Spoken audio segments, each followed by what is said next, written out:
আসলে আমি না মানুষ হিসেবে খুব কমফোর্টেবল একজন মানুষ। আমি আসলে এমন না যে কারোর সাথে স্পেশালি কাজ করলে আমি কমফোর্টেবল ফিল করি। আমার কাছে আমার প্রত্যেকটা কো-আর্টিস্ট সমান।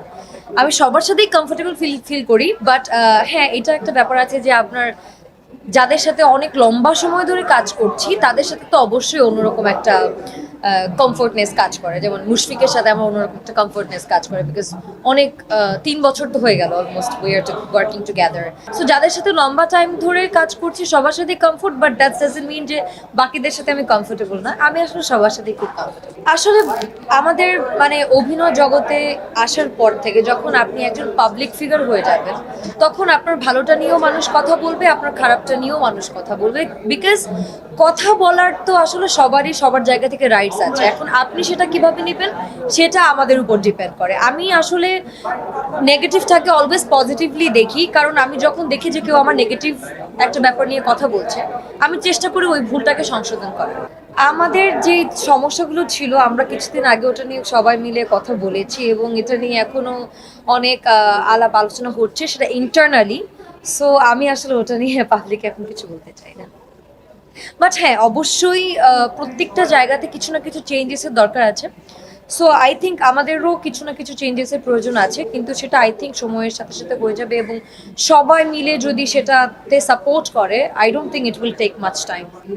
এটা আসলে খুবই মানে দুঃখজনক সত্যি কথা যেটা, because as a human, not as a artist, as a human definitely I don't support it. কেউ যদি ভুল করে সেটার জন্য অবশ্যই তাকে আইনের আওতায় আনা উচিত। আমি নিজে একটা ডিসিশন নিয়ে আমি কিছু একটা করে ফেললাম, আমি এটার পক্ষপাতী না। সুন্দর বাংলাদেশ চাই যেখানে কোনো মানে ধরেন যে যে প্রিভিয়াস ব্যাপারগুলো ছিল আগে এরকম কোনো কিছু আসলে আমরা চাই না। আমরা সবাই চাই, যেমন আমি চাই স্টুডেন্টসরা খুব ভালো করে পড়াশোনা করে ভালো একটা জায়গায় চলে যাক এবং আমাদের দেশে যেরকম চাকরির অনেক সংকট আছে সেটার উপরে কাজ করা হোক। সো আমি চাই যে এডুকেশনের জায়গাতে আরো অনেক ফোকাস করা হোক, প্রত্যেকটা ইন্ডাস্ট্রিতে আরো অনেক ফোকাস করা হোক। আমার প্রফেশনটা আমার পার্সোনাল লাইফ থেকে অনেক আলাদা। কারোর সাথে যদি আমার খুব বন্ধুত্বও থাকে, আমি যে কষ্ট করে কাজ করেছি সেটার মানে পাওনাটা আমাকে পাওয়া উচিত। সো সেই জায়গা থেকে আমি যেটা করি I always ask for my remuneration in advance because this is my rights and nobody have the rights to take it away from me. So আমি এটাই বিশ্বাস করি যে আপনি যখন কাজ করবেন আপনি এই জায়গাটাতে অলওয়েজই ক্লিয়ার থাকা উচিত। বিকজ অনেকে আছে যে একটা, যেমন আমি আগে এই মানে ব্যাপারে খুব উইক ছিলাম যে আমার কাছে মানে আমি কাজ করেছি কিন্তু আমার চাওয়া মানে পাওনা টাকাটা আমার চাইতে খুব লজ্জা লাগতো। বাট আমার কাছে এখন মনে হয় যে না, this is my rights and I should ask for it.